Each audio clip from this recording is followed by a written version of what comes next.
میں پریکٹیکل بات کہہ رہا ہوں. 1 مہینہ اس پر قائم رہیے, پھر 1 مہینے کے بعد نماز خود ہی آپ کو نہیں چھوڑے گی. آپ کر کے تو دیکھو یار, کر کے تو دیکھو میرے پیارے, پھر دیکھو کیا لطف آتا ہے. آج تمہیں سایہ بھی ڈرا رہا ہے نا, سائے سے بھی ڈر لگ رہا ہے نا, نماز کو اپنے سینوں سے لگا دو. خدا کی قسم ظلم و تشدد کی کیسی ہوئی آندھیاں بھی چلیں گی نا, اس سے بھی خوف نہیں آئے گا تمہیں. جو بندہ 5 وقت اپنے رب کی بارگاہ میں حاضر رہتا ہو. ارے بھائی, ایک آدمی ہے جو منسٹر کی آفس میں کام کرتا ہے, اور دوسرا آدمی جو آفس میں کام نہیں کرتا لیکن 3 بار پرائم منسٹر کے پاس جاتا ہے, تو دیکھیے کیسے سینے چوڑے کر کے چلتا ہے وہ. اس کا آنا جانا پی ایم کے آفس میں ہے. دیکھیے اس سے لوگ ملتے, ارے صاحب یہ پی ایم کے یہاں, اس سے پی ایم سے تعلقات ہیں, پی ایم کے یہاں آ جاتا ہے, ہمارے پریزیڈنٹ سے اس کے تعلق. دیکھیے کتنا بے خوف گھومتا ہے اس ملک میں. اور تم, اللہ نے کتنا فضل فرمایا کہ 5 وقت تمہیں یہ سعادت نصیب کرتا ہے.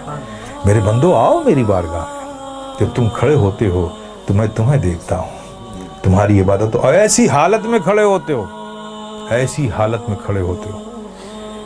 چونکہ میں دیکھوں گا نا, تو میں جسے دیکھوں اس کی حالت بھی تو ویسی ہو. پیارے آقا صلی اللہ علیہ وسلم ارشاد فرماتے ہیں کہ رب نے فرمایا, جب ایک بندہ نماز کے لیے مسجد میں جاتا ہے اور نماز کے لیے وہ کھڑا ہوتا ہے, تو کھڑے ہونے سے پہلے رب فرماتا ہے فرشتوں سے, اے فرشتوں, اس کے اندر جتنے گناہ ہیں نا وہ اس سے جدا کر لو, نکال لو, ان سارے گناہوں کو الگ کر دو اس سے. فرشتے اس کے سارے گناہ نکال لیتے ہیں. اب بتائیے, سارے گناہ نکل گئے اور آپ نماز میں کھڑے ہو گئے, اللہ اکبر, اور رب کی توجہ آپ پر, رب آپ کو دیکھ رہا ہے, آپ اس کی عبادت میں کھڑے, گناہوں سے خالی ہو گئے. آپ سوچئے اب نماز ادا کر رہے ہیں, صدق دل سے میاں انہماک کے ساتھ رب کے ذکر میں, اس کی یادوں میں مستغرق ہو کے آپ جو بھی دعا مانگو, گناہ الگ کر لیے گئے, عبادت میں ہو, رب کی بارگاہ میں ہو, دعا قبول نہ ہو. لیکن دیکھیے ہماری مادیت کا اثر دیکھیے کہ وہاں بھی ہمارا ذہن بھٹکتا رہتا ہے. آپ سمجھ رہے ہو نا.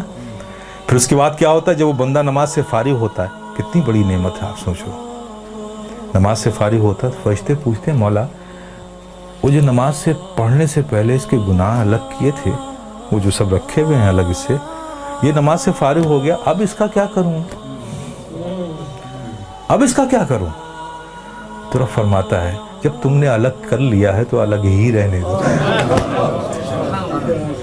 آئے ہائے, کتنی بڑی نعمت سے ہم محروم ہو رہے ہیں, خدا کی قسم ہیں. اس لیے میرے عزیز, میرے پیارے, یہ بہت بڑی نعمت ہے, بہت بڑی نعمت.